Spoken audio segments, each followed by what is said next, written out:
in this location of Enugu State. Every shop is under lock and key. I'm coming live direct from the popular phone village located at New Haven, and everywhere is under lock and key. This is the popular route, dried up. So we are trying to observe to see actually what is taking place today, 30th day, in remembrance of our fellow heroes. This is the popular market. You can see the gates of the market are also under lock and key. This is one of the entrance.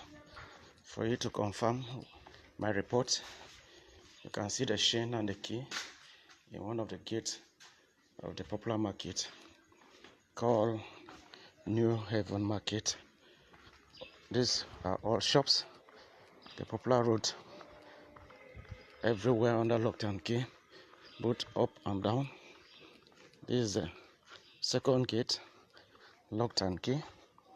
So we are trying to let the world know that we are resolute, committed to this very cause of freedom. This is another gate, locked and key, and we have no choice than to do this to show the world of the genocidal war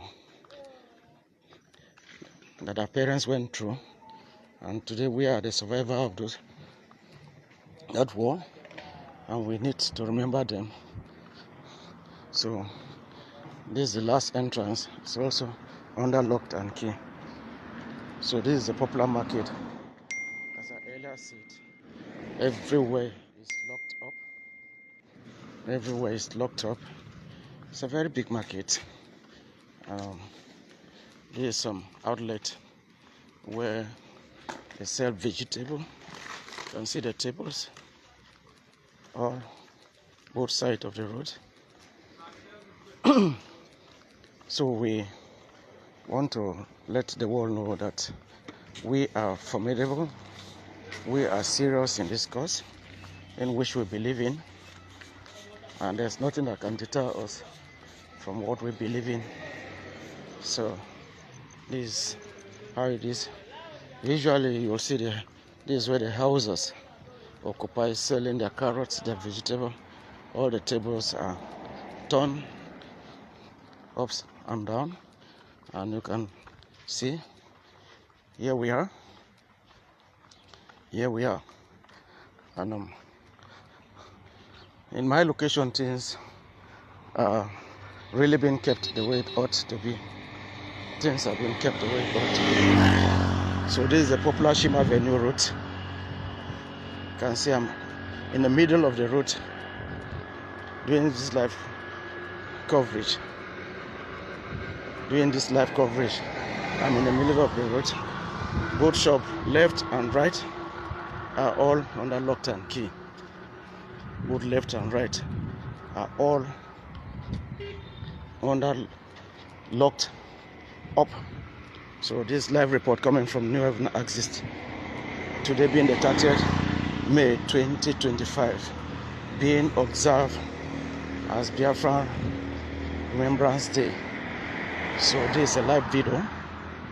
All banks, all supermarkets, all shops. Now, let us go into the Biafran Day celebration, because activities have been happening in Anambra State lately because of the Biafran Day celebration.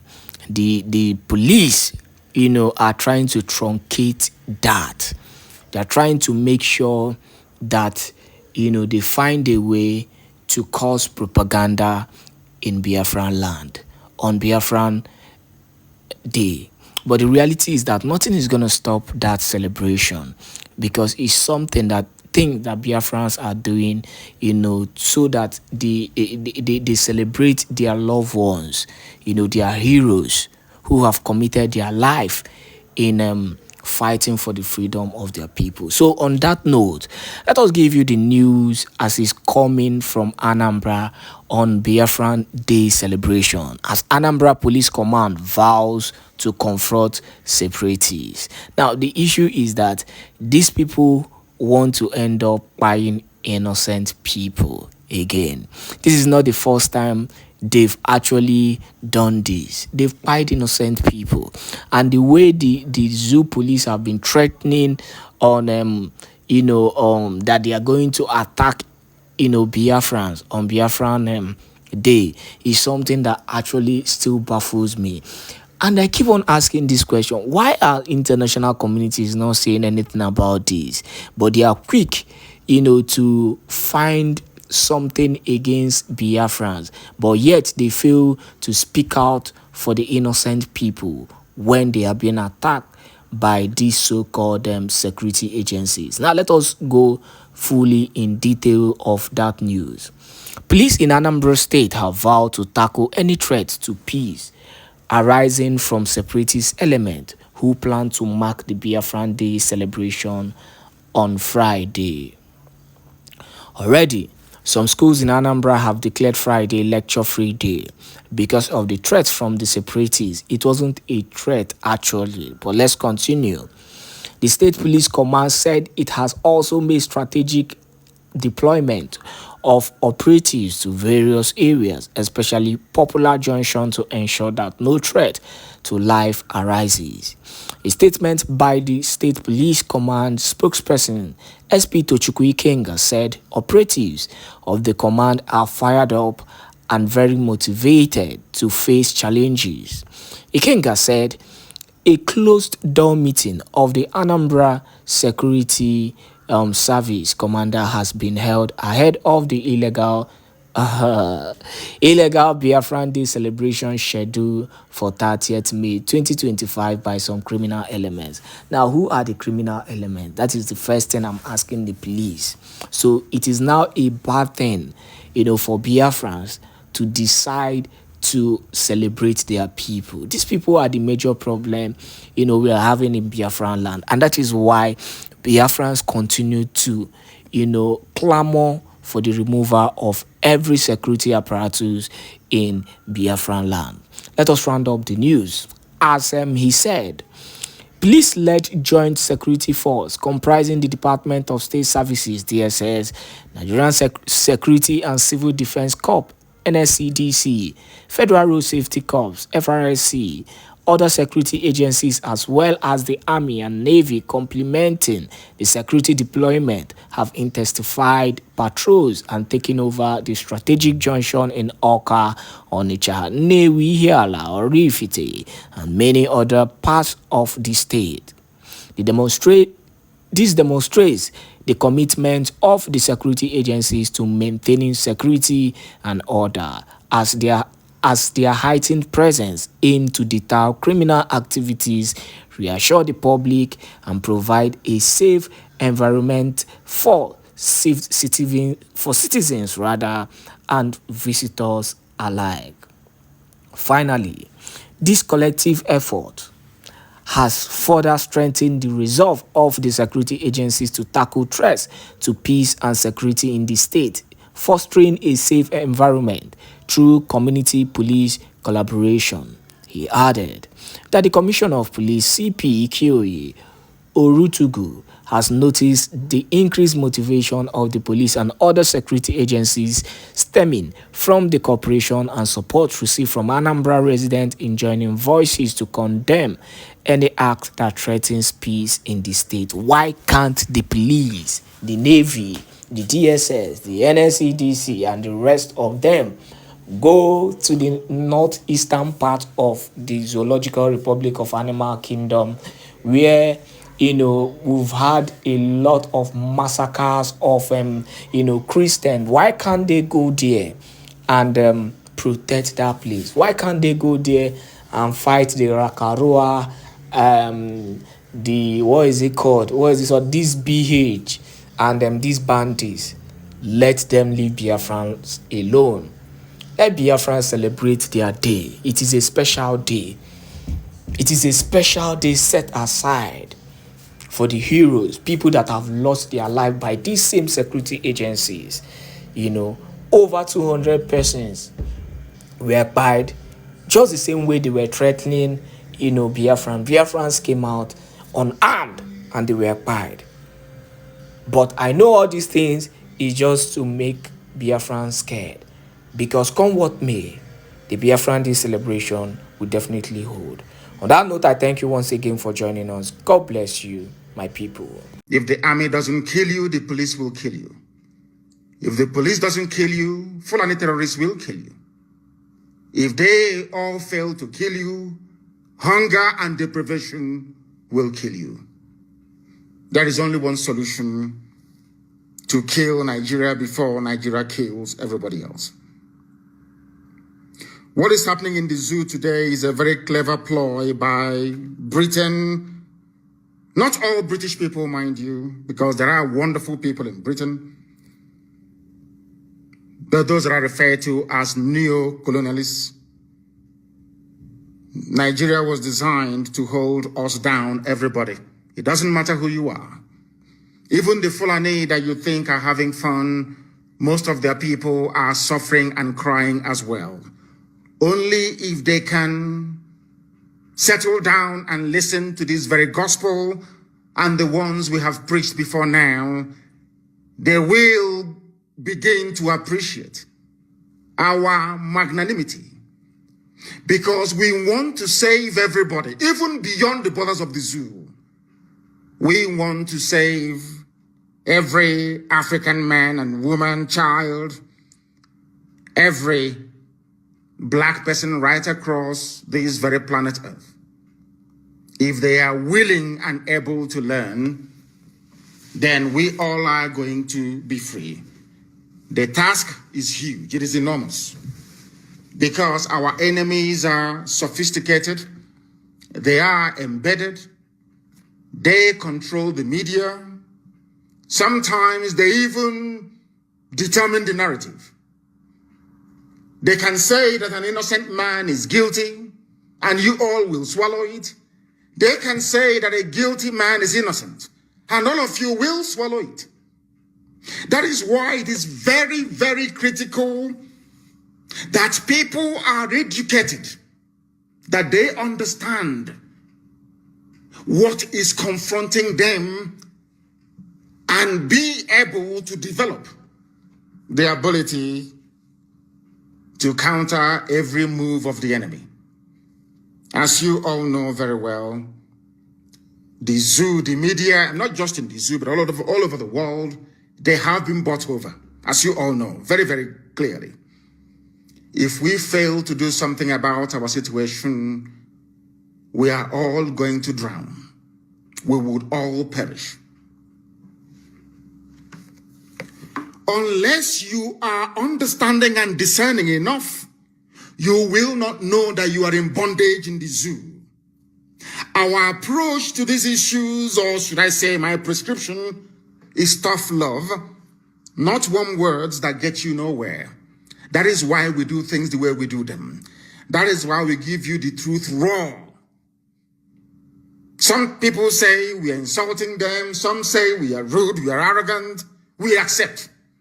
As long as you understand that the message we are seeking to pass across to humanity is the truth. We are the indigenous people of Biafra, IPOB, under oath, I should say, to restore Biafra. Some people, when you ask them what is their religion, they may tell you we are Christians, we are Jews, we are all the rest of it, Islam, Buddhism, just name it. But we want the world to understand why we are fanatical about Biafra and willing to do even the undoable to ensure that Biafra is restored. Biafra to us is a religion. A religion. It is a way of reasoning and a way of life. We believe that the restoration of Biafra is not in the gift of man to give. No single man can ever give you Biafra. It's impossible. Biafra is the gift of the Most High Elohim to give. How we prepare and position ourselves on this very earth, both physically and spiritually, will determine if God will love us enough to give us his kingdom on the face of this very earth.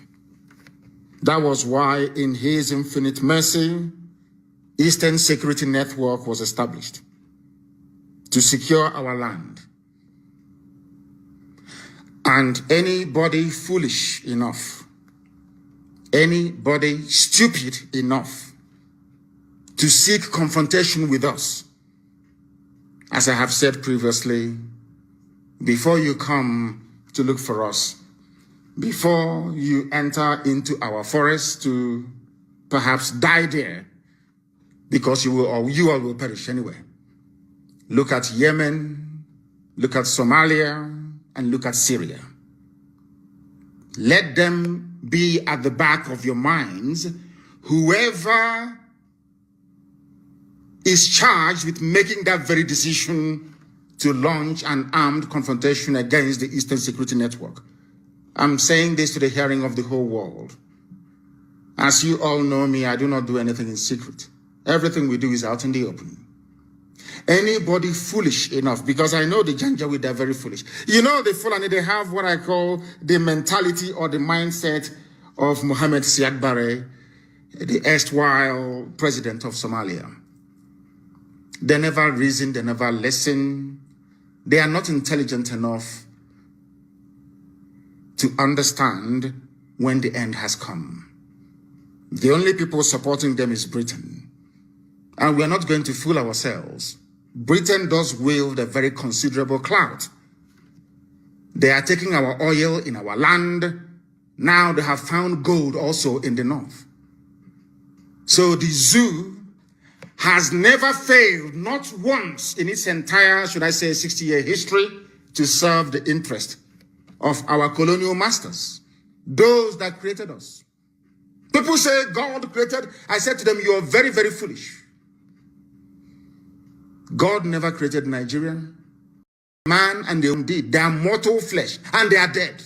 The same way they died is how the zoo is going to die. Nobody can save Nigeria. Nobody can, because it is written. How I want people, those who are averse to history, don't understand history very well. Those who claim that, you know, the thing about we black people do something and you get accolade or praise from being you've arrived. That's the one thing about our people. You think once they give you one award or the other, once a white man confers that legitimacy or validity on your work or your talent, you feel you've arrived. One major mistake that black people always make: efforts to divide the East. How has it been possible to keep Nigeria as one, as a failed state that it is, as a terror-ravaged contraption that it is, as an abomination that it is? How have they managed to keep Nigeria together? Look no further than what happened during the End SARS protest. When I preach all the time and I say to black people that your mental weakness, your inability to reason properly is why you are suffering, they say not. They managed to divide those who are protesting by introducing two key elements they know will appeal to their primordial instincts. What are those? Religion and ethnicity. Let me tell you something you don't understand. That is the only instrument the Europeans had to divide and conquer Africa. What they did was to pass it on to the Fulani Janjaweed. And with the help of a Fulefus and traitors in our midst, in the entire south, both Yoruba and in Biafra, both in Oduduwa and in Biafra.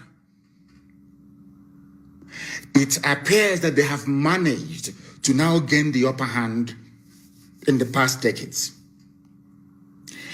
These continued efforts to divide the East, I can assure them tonight, has failed. And I want our people from Igodomigodo to back up from our land to Opobo to understand this. They come to you, they plead with you to amplify your ethnicity against one another. It's a very clever trick. Whereas over the years, if not since the coming of this Janjaweed Caliphate government of the late dead Buhari, before now, it was IPOB and Radio Biafra that made it possible for people to distinguish between a Fulani and a Hausa person. Before, I'm sure all of you go back to your history, you see Hausa Fulani, Hausa Fulani. It was on this very platform, painstakingly, we lectured and educated people to understand that Hausa is different from Fulani. The same people who, they're like parasites. The same people who over the years were trying as much as possible to have this cohesion between Fulani and Hausa together as one political bloc. When they come to our land, they tell you you are Efik, you are Ibibio, you are Izon, you are Shekiri, you are Urobo, that you are different. You must understand the reason why they keep harping on your differences, which in actual fact doesn't exist because we are all one people, is because it makes it easier for them to conquer you. Common sense. They know that if you go to Migodo, Edo State, of course you do. They know that if they come together with Ishekiri, with Urobo, with Izon, with Igbo, with Idoma, with Igala, with Ibanke, everybody, when I say Igbo, I mean Ibanke as well. They know it becomes impossible to penetrate. We become free people. For them to succeed is a very clever ploy, which unfortunately Yoruba media is in support of. And I have warned them repeatedly. I have warned my Yoruba brethren repeatedly that this double game you are playing will consume you. And today they are in Yoruba land killing and taking over their forests. If not for the bravery of Eastern Security Network, I do not think for once that Amotekun would have had the balls, or should I say the courage, to confront Fulani headsmen in their forests. Understand this very cleverly. What they do is very simple. They come to your land as they have done with Hope Uzodinma in Imo State. As we understand they have done with George Obiozo this evening. They plant your leaders for you. Your leaders who cannot rise up to challenge their hegemony. That is where I give Yorubaland some credence, or should I say some credit. Because they have not allowed themselves to become as divided and damaged as the East is. Can you imagine for 1 second? I ask you to ponder this for a second. A Fulani governor is interested in relocating all Fulanis across the Sahel, Nigeria, so that the Fulanis can have a country they can call their own home. In the East, there is a governor. Despite being an Igbo man, speaking Igbo, raised as in Igbo setting, he's saying he's not Igbo. I just want, for one, I don't know how to explain this so that people can understand it. I just want for 1 second for people to sit down and ponder this. It's a very simple, it's not a conundrum, it's very easy to untangle.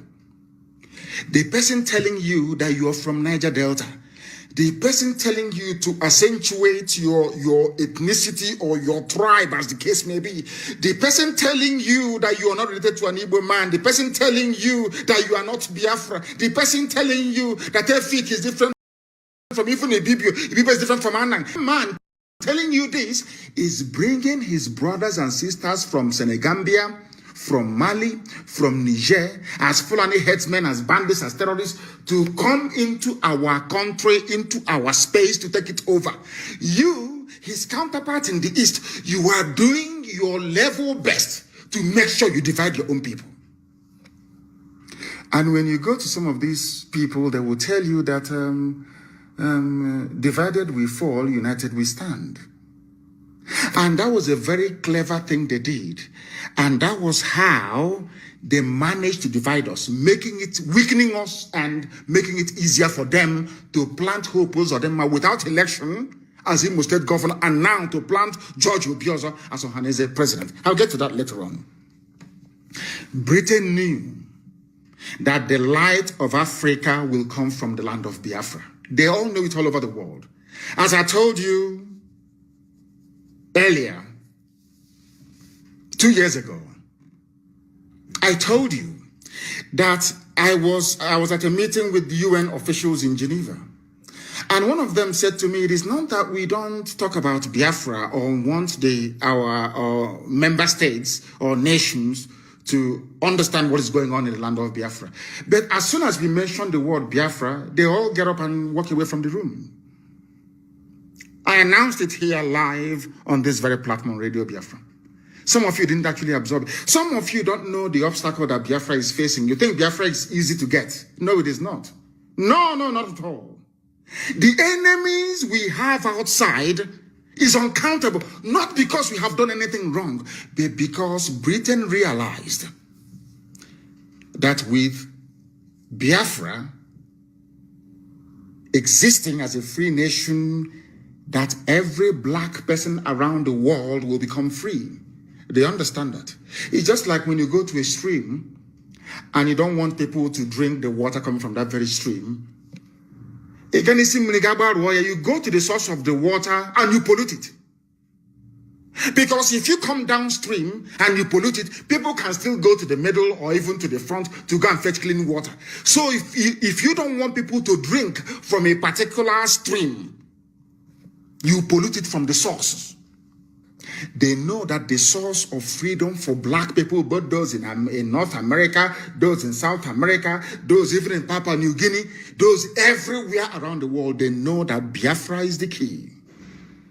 A free Biafra means that black people all over the world will become free. That was why I said that Biafra is the last miracle. I want you to understand this. All of these obstacles cannot stop us from getting Biafra. It cannot. Instead, it emboldens us. Because the more difficult the process of emancipation, the more enjoyable the outcome when finally freedom comes. If we don't do something, I'm telling everybody, both those in the Middle Belt, those in Yoruba land, go and write down everything I have said in the past. Try and, compare it to what is happening now. You see that we have always been right. If we do not act now, we will become more fragmented. They will conquer us and extinguish us from the face of the earth. As I told you, the Hausa race no longer exists, only by language. Hausa people have nothing now as we speak. They have nothing, only their language. Hausa people no longer have any discernible political system. They have no hold over their future or their lives. They can answer Malam all they like, but their traditional rulers forever and ever will remain an emir. And an emir is a Fulani. In other words, apart from the language, it has now dawned on them. That is why Fulani have now taken to the front seat. And you cannot hear Hausa people even complaining. They know they are finished. They know they are gone. How did they succeed in doing this? Even before the white man came, the Fulani succeeded in dividing the Hausa peasants from their kings, deceived them, took Šħøøtout from them, and the rest of Hausa land. The only place they couldn't take is present-day Borno, and you can see how they're fighting tooth and nail to take it. Kanem Borno said no. And they're fighting. And they are free, of course, to a limited extent. That is what we all need to do. Therefore, anybody who comes to you to preach one Nigeria, you must go back to educate that very fool. I keep saying it. Anybody who believes in one Nigeria cannot be regarded as an educated person. For the very simple reason, I wrote this a few days ago. You cannot claim to be equal to a white man. A white man can come to Africa to create a country for you, black people in Africa, which means that all of you are incapable of creating a country for yourselves. That is what it means. You have surrendered your future to them. That's number one, for those who believe in one Nigeria. Number two, if you have any self-worth, any self-respect, any regard for human dignity, there is no way you will allow somebody to come all the way from Europe to build a country for you in Africa. I give you a very simple example. There is a place called India. I'm sure that some of you know that India used to be comprised of, I think it's Bangladesh, India itself, Pakistan, Kashmir, and is it Bengal? But this is how human beings reason. And the selfishness you have in the Nigerian political system today did not start today. It started from Azikiwe, Awolowo, and Tafawa Balewa, or should I say Ahmadu Bello. It didn't start today. Selfishness. Why do I say selfishness? Because